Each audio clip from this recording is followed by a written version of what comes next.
नमस्कार, मैं दुर्गा प्रसाद। मैं बिल्कुल ठीक ठाक हूँ और उम्मीद करता हूँ आप सब भी ठीक ठाक होंगे। आज की जो कहानी है ये बिहार प्रदेश की है।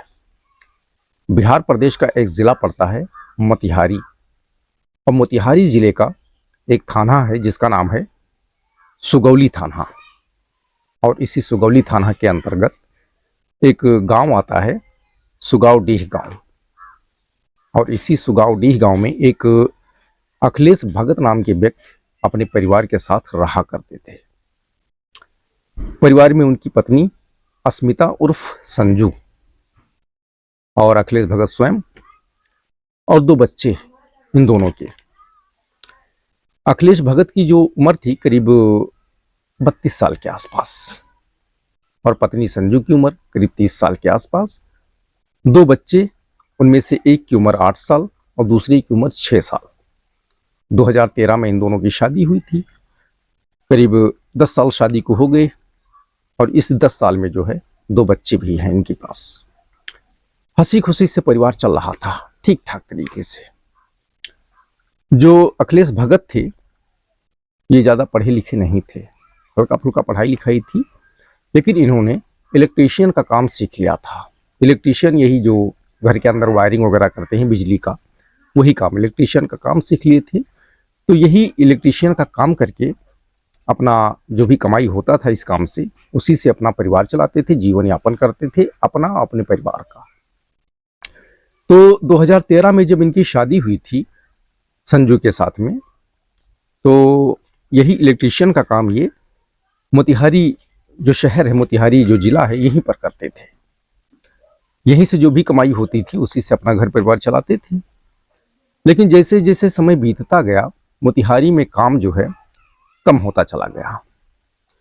यही इलेक्ट्रीशियन का काम जब कम होता चला गया तो कमाई भी कम होने लगी, जिससे घर परिवार चलना मुश्किल होने लगा। अब क्या करें अखिलेश भगत? तो फिर वो मोतिहारी के बगल में एक जिला पड़ता है जिसका नाम है पश्चिम पूर्वी चंपारण, और उसके बगल में एक जिला है पूर्वी चंपारण। पूर्वी चंपारण जो है ये नेपाल से सटा हुआ है। पूर्वी चंपारण से जब नेपाल के अंदर आप दाखिल होते हैं तो कुछ ही दूर पे एक शहर पड़ता है, एक जगह है जिसका नाम है चितवन। तो जब मोतिहारी में इनका इलेक्ट्रीशियन का काम जो है कम हो गया, कमाई कम हो गई, तो ये सुगौली से जो है चंपारण चले गए काम करने के लिए नेपाल। तो जो सुगौली अपना ये चितवन है, नेपाल का चितवन, वो सुगौली से ज़्यादा दूर नहीं है, 1 से 1.5 घंटे का रास्ता है। तो जब चितवन में काम करने लगे वहाँ जाके, तो वहाँ अच्छा खासा काम मिलने लगा, अच्छा खासा जो है कमाई होने लगी। तो 1-1.5 घंटे का रास्ता था, तो अपना सुबह जाते थे, शाम को वापस आ जाते थे, यानी रोजाना अप डाउन करते थे वहाँ पर। कभी काम ज़्यादा होता था तो रुक भी जाते थे। इसी तरह चल रहा था, ठीक ठाक परिवार चल रहा था, काम भी चल रहा था। तो यहाँ चितवन में जब ये काम करने लगे अखिलेश भगत, तो इनके साथ एक लड़का और काम पे लग गया जिसका नाम था ऋषभ। ऋषभ भी यही सुगौली का रहने वाला था। सुगौली थाना जो है इसी के अंतर्गत एक गांव आता है फुलवरिया, फुलवरिया का रहने वाला था। तो जो अखिलेश भगत थे, इनका गांव सुगौली के सुगावडीह में था, इनका घर था। और इनके साथ जो काम करने लगा लड़का ऋषभ, उम्र करीब 20-21 साल के आसपास, ये सुगौली थाना के अंतर्गत आने वाला फुलवरिया गांव, वहाँ उसका घर था, परिवार के साथ रहता था। तो अखिलेश भगत और ऋषभ दोनों साथ में ही काम करते थे, यानी जो ऋषभ था अखिलेश के साथ ही काम करता था। तो साथ में जाना, साथ में आना, साथ में ही काम करते थे। कभी काम ज़्यादा तो दोनों वहाँ रुक भी जाते थे। इसी तरह से चल रहा था। अब अखिलेश की उम्र करीब 30-32 साल की हो गई थी और ऋषभ की उम्र 20-21 साल। तो अखिलेश से ऋषभ काफी छोटा था, करीब 10 साल के आसपास, लेकिन अखिलेश उसे अपना दोस्त मानते थे, यानी दोस्त जैसा व्यवहार करते थे, बराबरी का व्यवहार करते थे। दोनों एक दूसरे से काफी खुश थे, काफी सम्मानित महसूस करते थे। आपसी सामंजस्य जो था बहुत ही अच्छी तरीके से था। साथ में जाना, साथ में आना, साथ में काम करना, ऐसे ही चल रहा था। तो जो अखिलेश भगत थे, अखिलेश भगत को ये पता था कि जो ऋषभ है वो फुलवरिया का रहने वाला है, और अखिलेश को यह भी पता था कि जो उसकी पत्नी है संजू, संजू के मामा का घर भी फुलवरिया गांव में है। अखिलेश को यह भी पता था, लेकिन इसकी जानकारी ना ही ऋषभ को दिया और ना ही अपनी पत्नी संजू को कि फुलवरिया गांव यानी तुम्हारे मामा के गांव का एक लड़का हमारे साथ काम करता है। ये जानकारी अपनी पत्नी संजू को नहीं दिया। और जो ऋषभ था, ऋषभ को ये नहीं बताया कि उसकी पत्नी संजू का जो है मामा का घर जो है आपके ही गांव में है, फुलवरिया गांव में है। ये जानकारी नहीं दिया। बस ठीक है, साथ में जाते थे, आते थे, काम करते थे, इसी तरीके से सब कुछ ठीक ठाक चल रहा था। सालों तक चलता रहा। पिछले साल की बात है, यानी करीब 1 साल पहले की बात है। यही फुलवरिया गांव में जो अखिलेश की पत्नी संजू के मामा रहते थे, तो उन्हीं के परिवार में जो है शादी थी। तो संजू के मामा थे, वो मामा मामी और भी परिवार में लोग। तो समय समय पे कोई कामकाज होता था तो आती जाती रहती थी। कभी कामकाज नहीं होता था तो वैसे मामा मामी से मिलने आती जाती रहती थी। तो पिछले साल जो है इसी फुलवरिया गांव में जो संजू के मामा रहते थे, इन्हीं के घर में शादी थी। तो संजू के मामा का जो घर था, अब संजू का मामा का घर था, लेकिन जो अखिलेश था, अखिलेश का वो ममिया ससुराल थी। फुलवरिया गांव में संजू के मामा का घर ममिया ससुराल हुई। तो जब शादी थी, वहां पे शादी थी, तो जो संजू थी, संजू भी गई थी शादी में शामिल होने अपने दोनों बच्चों के साथ। अब चूंकि संजू के मामा का घर था तो उसका ममिया ससुराल था, तो अखिलेश भी वहां शामिल होने गया। यानी अखिलेश, उनकी पत्नी संजू और दोनों बच्चे, चारों लोग साथ में जो है फुलवरिया गांव पहुंचे। यानी अखिलेश अपने ममिया ससुराल जहां पे शादी थी, शादी में शरीक होने के लिए। अब जब वहां पहुंचे तो वहां ऋषभ मिल गया, जो अखिलेश के साथ काम करता था वो मिल गया। तो वहां पर अखिलेश ने ऋषभ को बताया।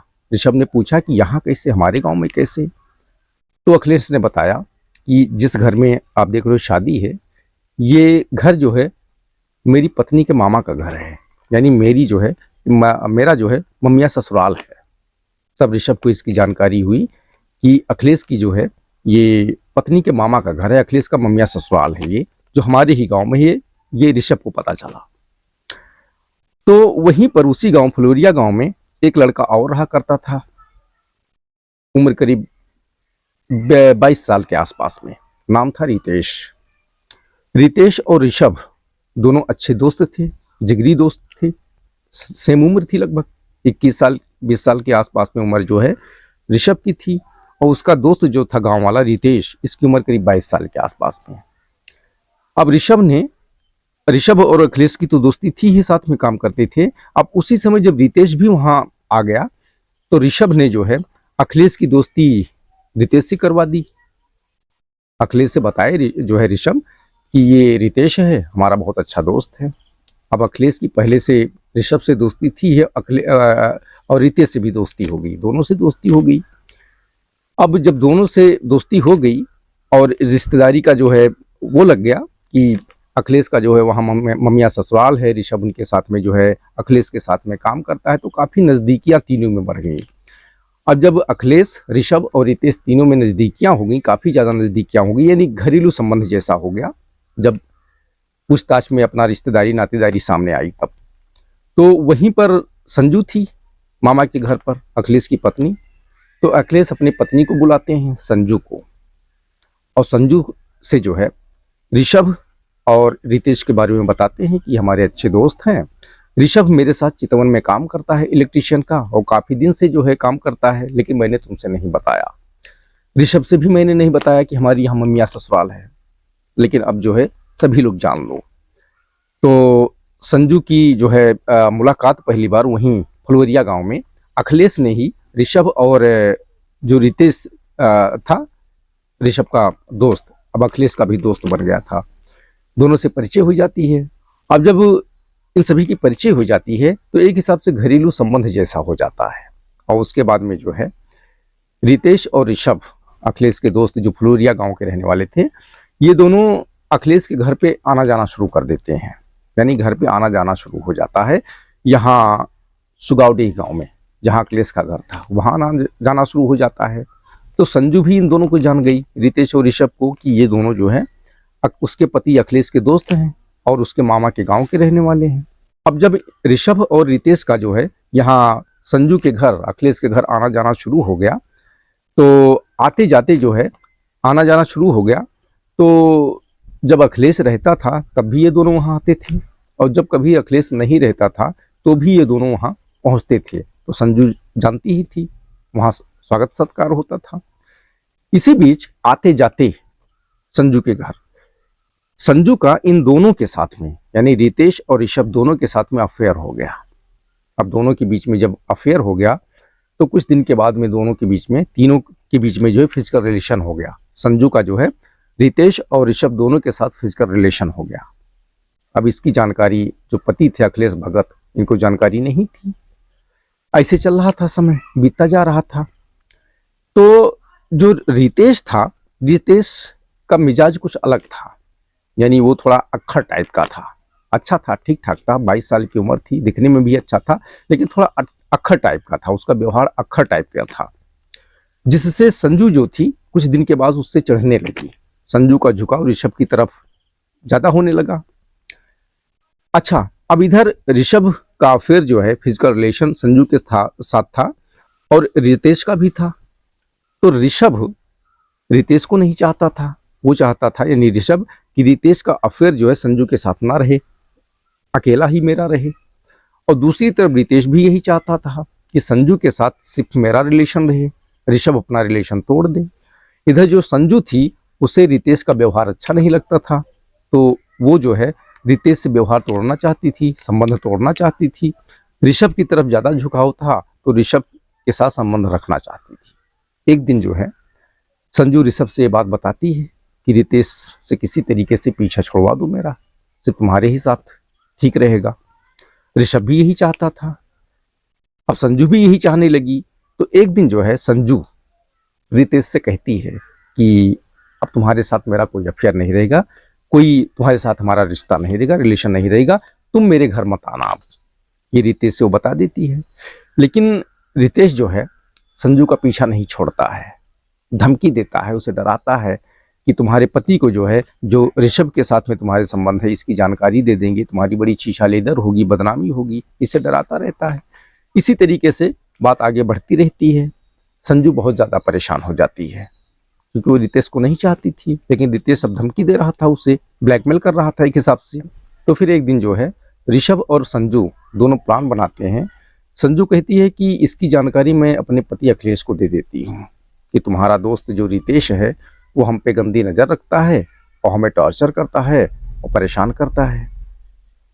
ऋषभ जो है सहमत हो जाता है कि हाँ ठीक है, अखिलेश को बता दो, ये जानकारी दे दो।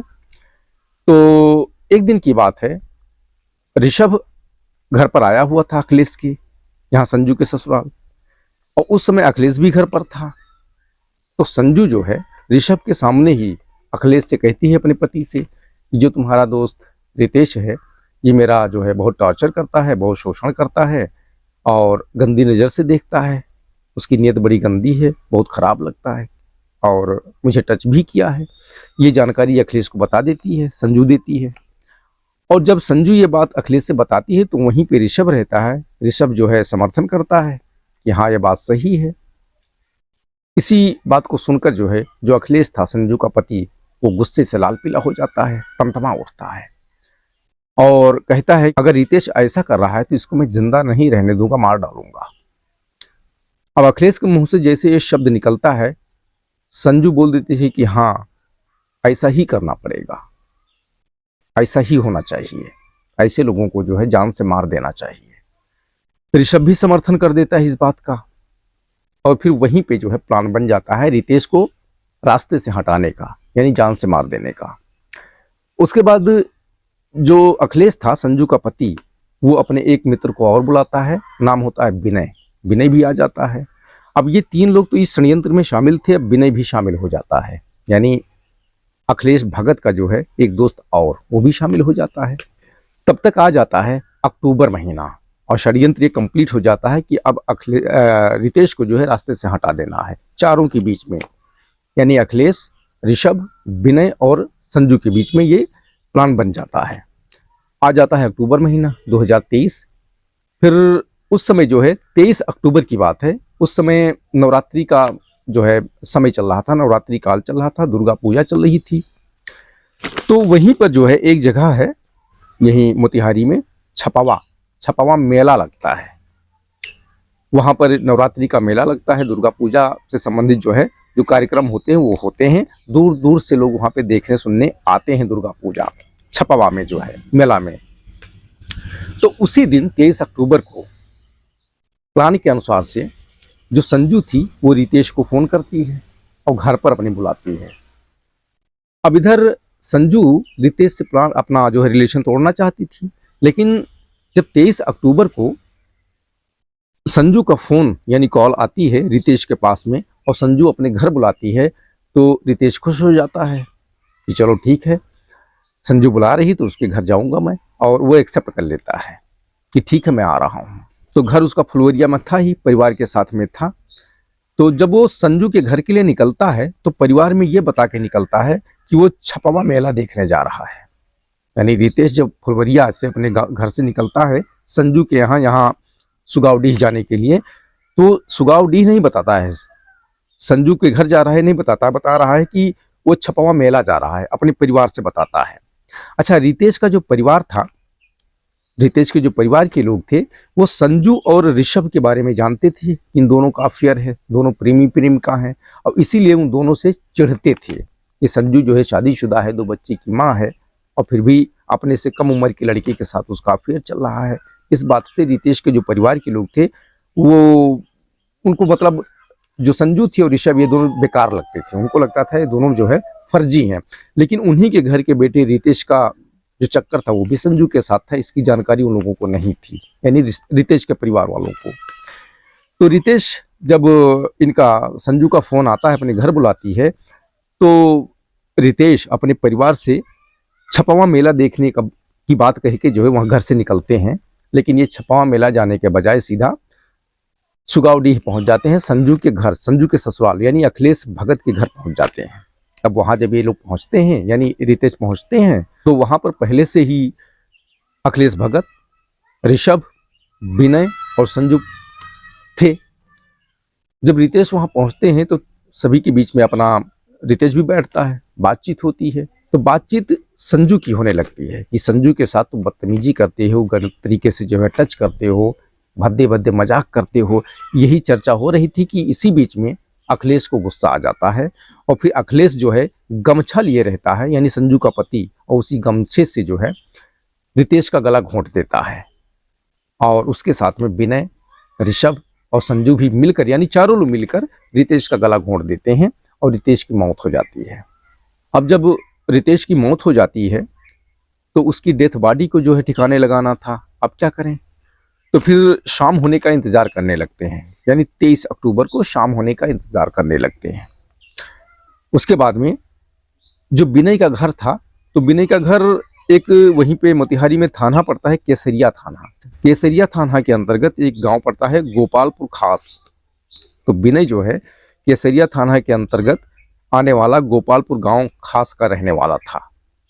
तो जब रितेश का जो है कत्ल कर देते हैं ये लोग, तो उसकी डेथ बॉडी छुपाने के लिए जो है विनय के गांव को लेके जाते हैं। शाम होने का इंतजार करने लगते हैं। 23 अक्टूबर को शाम जब हो जाती है तो रितेश के डेथ बॉडी को एक बोरे में पैक करते हैं, ये चारों लोग मिलकर, यानी संजू, अखिलेश और जो विनय और ऋषभ, ये चारों लोग मिलकर रितेश की डेथ बॉडी को एक बोरे में पैक करते हैं और वहीं पर एक वाहन पर लादते हैं, जो है अपना टैक्सी वगैरह जो होती है लादते हैं, और रात को ही जो है यहाँ केसरिया थाना के अंतर्गत गोपालपुर खास गांव जो है, यानी विनय का जो गांव था, उसके पास लेकर पहुंच जाते हैं डेथ बॉडी, रितेश की डेथ बॉडी को। और फिर रात को ही ये चारों जो है वहीं पर एक खेत में गड्ढा खोद देते हैं और गड्ढा खोद के रितेश की बॉडी को उसी गड्ढे के अंदर दफना देते हैं। अब जब वहाँ पे रितेश की डेथ बॉडी दफना देते हैं तो विनय तो उसी गांव का रहने वाला था, गोपालपुर खास गांव का रहने वाला था, वो वहीं रुक जाता है। और ये तीनों जो है यानी अखिलेश, संजू और ऋषभ वहां से वापस लौटने लगते हैं। ये 24 अक्टूबर की बात है। 23 अक्टूबर को ये कांड हुआ था और रात में वहां ले जाके दफनाए थे। फिर दूसरे दिन 24 अक्टूबर को जो है ये लोग अपने घर लौट आते हैं। अच्छा, जब घर 24 अक्टूबर को लौटते हैं तो जो अखिलेश होता है, अखिलेश, ऋषभ और संजू, ये दोनों तीनों साथ में ही लौटते हैं। लेकिन बीच रास्ते में ही जो ऋषभ होता है, ऋषभ और अखिलेश की पत्नी संजू, ये दोनों गायब हो जाते हैं। अब अखिलेश जो है खोजबीन करता है, तलाश करता है, लेकिन ना ऋषभ दिखाई देता है और ना उसकी पत्नी जो है संजू दिखाई देती है। अब काफी खोजबीन करने के बाद जब दोनों नहीं मिलते हैं तो अखिलेश अपने घर चला जाता है, यानी यहाँ सुगावडीह पहुंच जाता है और सोच में पड़ जाता है कि आखिर ये दोनों गायब कैसे हुए। तब उसे संदेह हो जाता है कि ऋषभ और उसकी पत्नी यानी संजू का अफेयर है और दोनों साथ में भागे हैं। उसे संदेह हो जाता है, लेकिन अब करे तो क्या करे, एक घटना को अंजाम दे चुका था। अगर इसका खुलासा कर देता है तो वो उसका जो है, जो रितेश का कत्ल किए थे, उसका पोल खुलने का भी खतरा हो सकता है, खतरा हो जाता है। तो अखिलेश चुपचाप अपने घर लौट जाता है, कुछ नहीं करता है, अपना चुपचाप अपना जो काम धंधा करता था करने लगता है। अब इधर ये जो ऋषभ और संजू गायब हो गए थे और इन दोनों का अफेयर है, इसकी जानकारी रितेश के परिवार वालों की थी फुलवरिया गांव में। अब 23 अक्टूबर को रितेश जो है छपवा मेला देखने के लिए निकला था घर से बताकर, लेकिन जब 23 अक्टूबर को नहीं लौटता है तो रितेश के परिवार वाले 24 अक्टूबर को जो है उसकी खोजबीन शुरू करते हैं। एक दिन, 2 दिन, 3 दिन खोजबीन करते हैं, लेकिन कहीं उसका आता पता नहीं चलता है। तब उन लोगों को संदेह हो जाता है, क्योंकि संजू और ऋषभ के साथ में रितेश का विवाद हुआ था। ये जानकारी भी रितेश के परिवार वालों को होती है। तो जब इधर ये नहीं मिलता है, रितेश नहीं मिलता है परिवार वालों को, यानी मेला देखने गया था वापस नहीं आता है और 2-3 दिन खोजबीन करने के बावजूद नहीं मिलता है, तो जो परिवार वाले लोग होते हैं रितेश के, उन्हें संजू और ऋषभ पे जो है संदेह हो जाता है कि शायद इन लोगों ने ही कुछ किया है। और उसके बाद में परिवार के लोग जो है संजू और ऋषभ का पता लगाना शुरू करते हैं। अब ऋषभ का घर फुलवरिया में ही था, तो फुलवरिया में पता चलता है कि ऋषभ है ही नहीं, वो भी कई 2-3 दिन से गायब है, यानी 23 अक्टूबर से ही गायब है।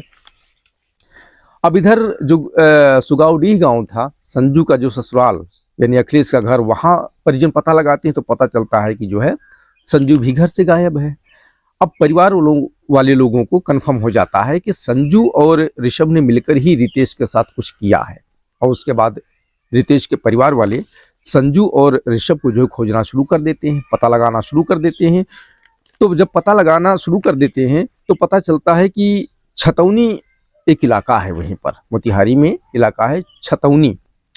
छतौनी इलाके में जो है संजू और ऋषभ की छुपा होने की जानकारी रितेश के परिजनों को हो जाती है। और उसके बाद में रितेश के परिजन गांव के कुछ लोगों को साथ में लेके जाते हैं, वहीं छतौनी में जो है उन्हें पकड़ लेते हैं। और पकड़ने के बाद छतौनी पुलिस के हवाले कर देते हैं और पूरा माजरा बताते हैं रितेश के परिवार वाले पुलिस वालों को, छतौनी पुलिस वालों को। अब चूंकि जो ऋषभ, संजू और रितेश, ये तीनों जो थे ये सुगौली थाना क्षेत्र के अंतर्गत में आते थे। फुलवरिया और सुगावडीह गांव के जो है रहने वाले थे, दोनों अलग अलग गांव के, लेकिन एक ही थाना के अंतर्गत आता था, सुगौली थाना के अंतर्गत। अब छतौनी पुलिस को जो है जब ये जानकारी होती है तो छतौनी पुलिस तत्काल सुगौली पुलिस से संपर्क करती है। सुगौली पुलिस को जब इसकी जानकारी होती है तो सुगौली पुलिस की एक टीम फौरन छतौनी पहुंचती है और छतौनी पुलिस जो है ऋषभ और ये जो संजू होती है अखिलेश की पत्नी, इन दोनों को सुगौली पुलिस के हवाले कर देते हैं। अब जब संजू और ऋषभ दोनों सुगौली पुलिस के जो कस्टडी में आ जाते हैं तो सुगौली पुलिस ने सुगौली थाना लेके आती है।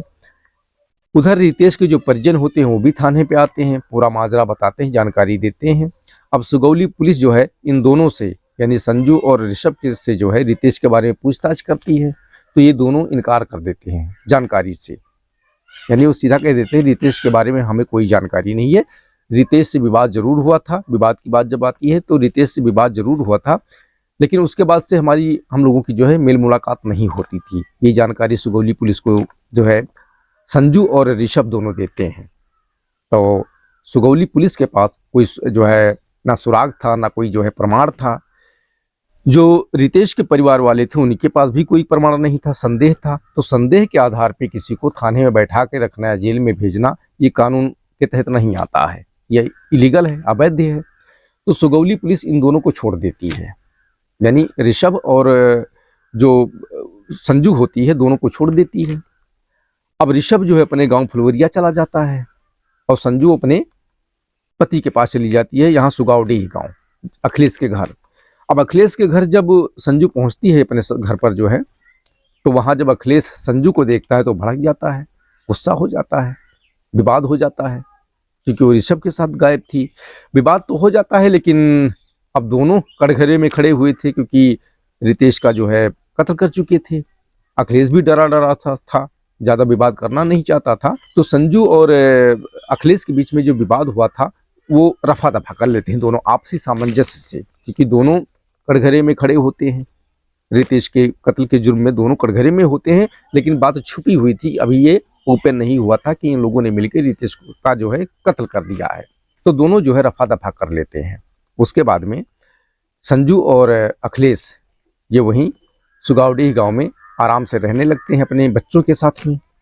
अब बात इसी तरह चलती रहती है। इधर रितेश गायब रहता है, तो उसके जो परिजन होते हैं फुलवरिया गांव के, वो कंटिन्यू रितेश की तलाश में जुटे रहते हैं। अभी तक ऋषभ और संजू पे संदेह था, वो लोग, ऋषभ भी अपने गांव आ गया था। तो 30 अक्टूबर की बात है 2023। 30 अक्टूबर को जो है, जो रितेश की माँ होती हैं, रितेश की माँ एक एप्लीकेशन लेके जो है सुगौली थाने पहुंचती हैं और वहां पर यानी रितेश के गुमशुदगी की एफआईआर दर्ज करवा देती हैं। और उस एफआईआर में संजू यानी अखिलेश की पत्नी और ऋषभ इन दोनों का नाम डलवा देती हैं।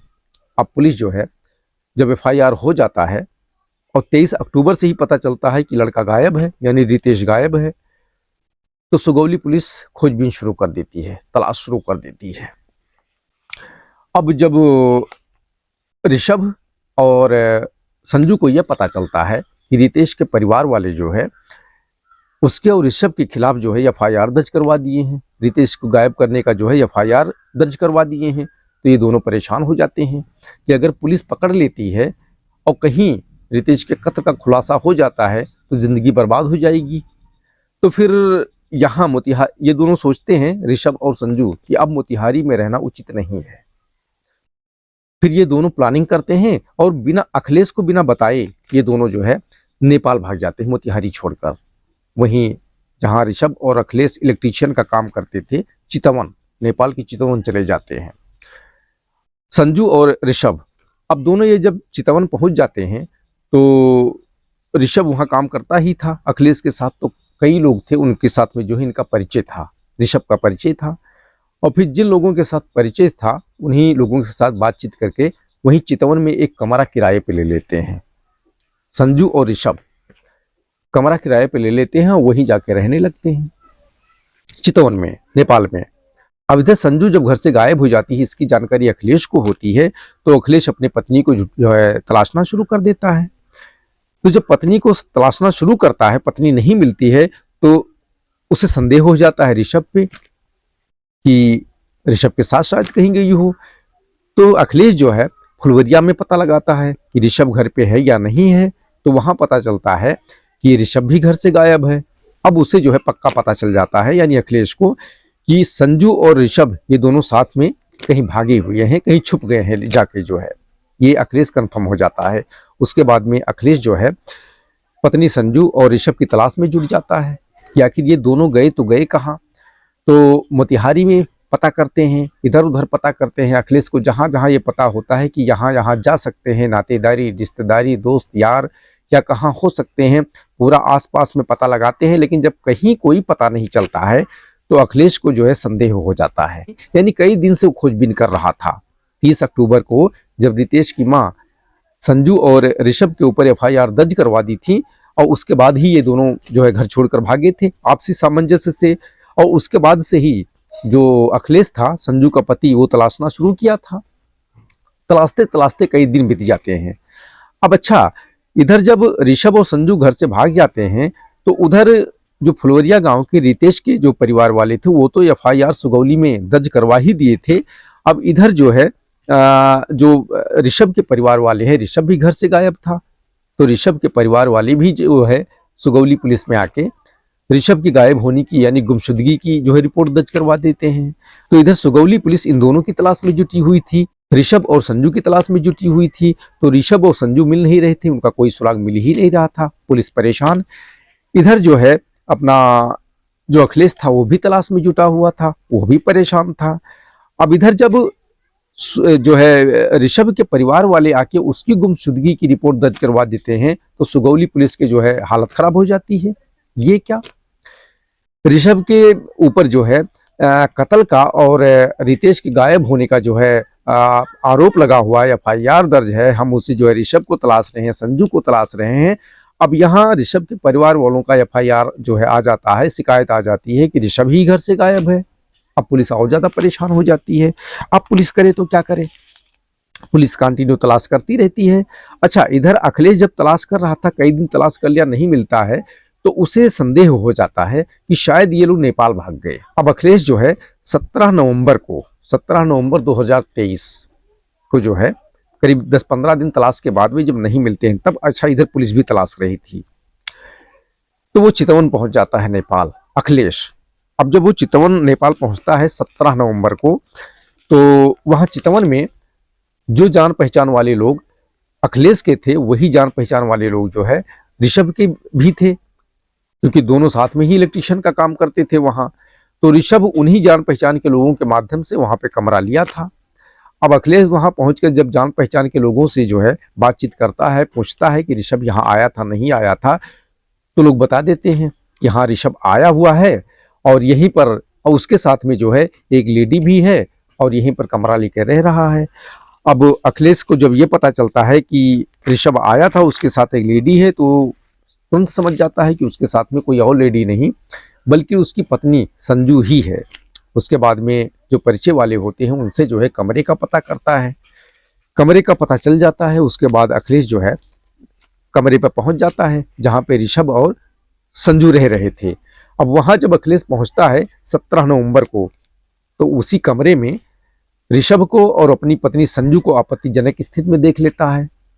अब जैसे वो आपत्तिजनक स्थिति में देखता है, उसका पारा चढ़ जाता है, यानी वो गुस्से से लाल पीला हो जाता है।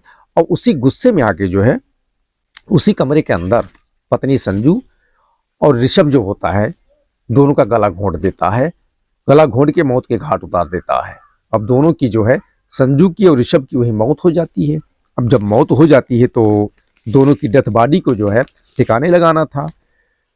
तो अखिलेश जो है वहीं परिचय वाले जो लोग होते हैं उन्हीं के पास से जो है बोरे का इंतजाम करता है, 2 बोरे का इंतजाम, और बोरा लेके जो है कमरे में पहुंचता है, यहाँ ऋषभ के कमरे में जहां उनका कत्ल किया था, यहाँ पहुंचता है।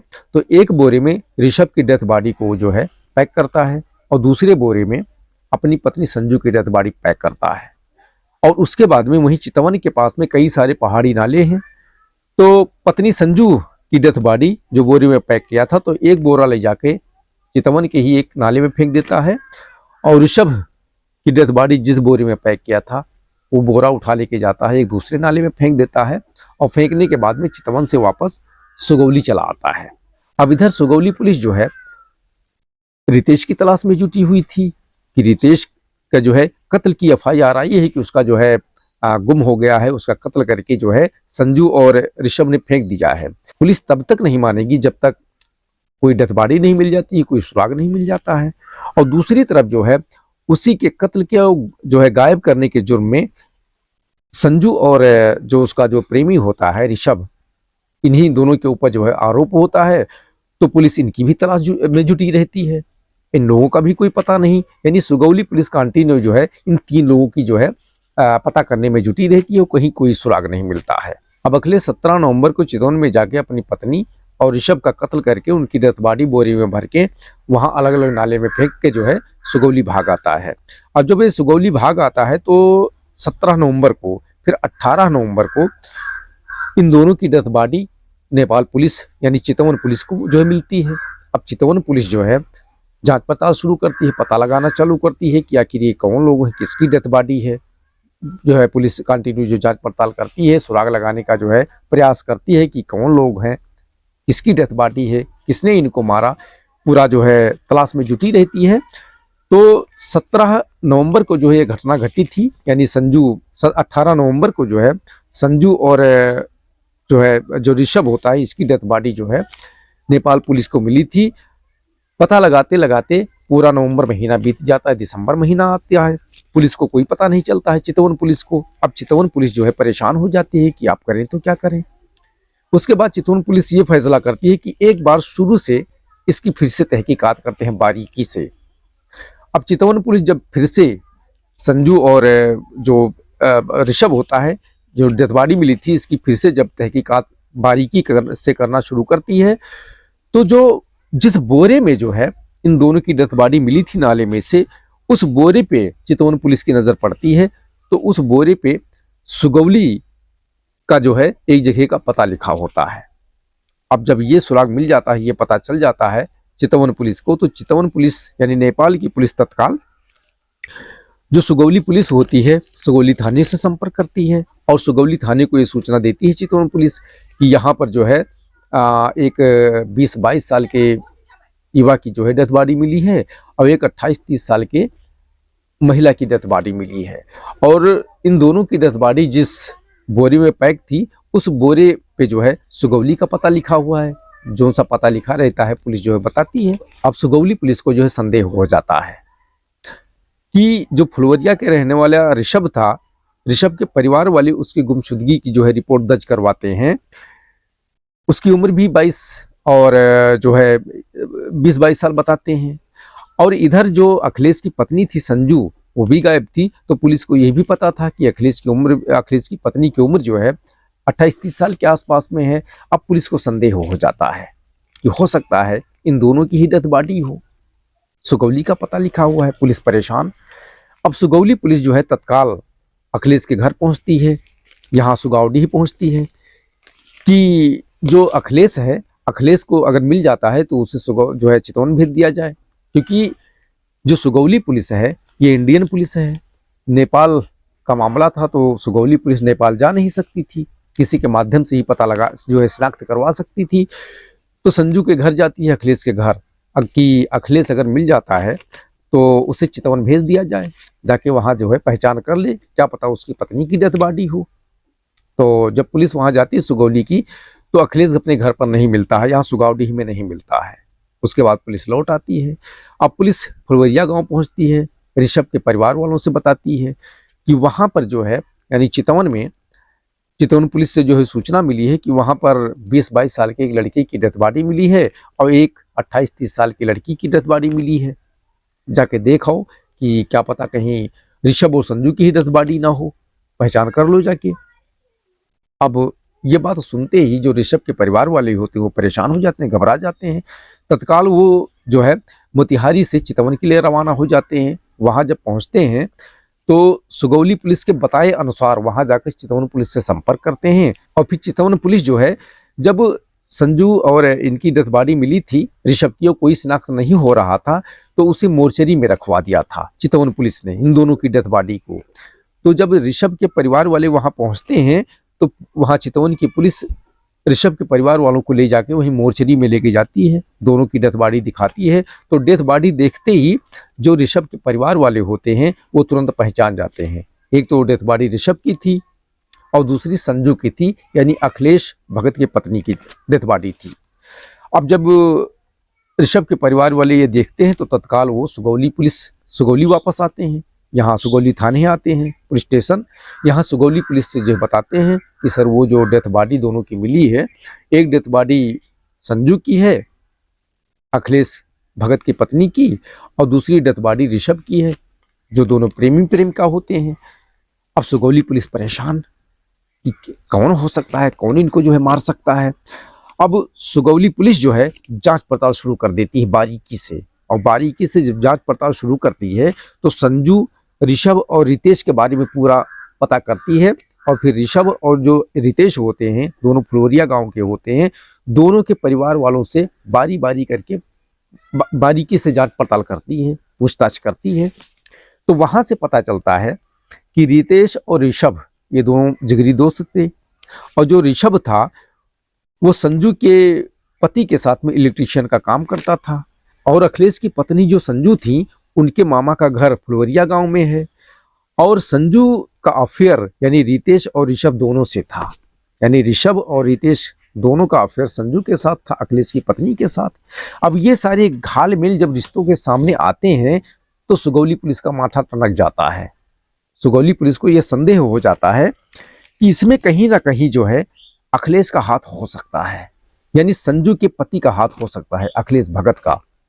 और उसके बाद में पुलिस जो है अखिलेश भगत का पता लगाना शुरू कर देती है, यानी संजू के पति का।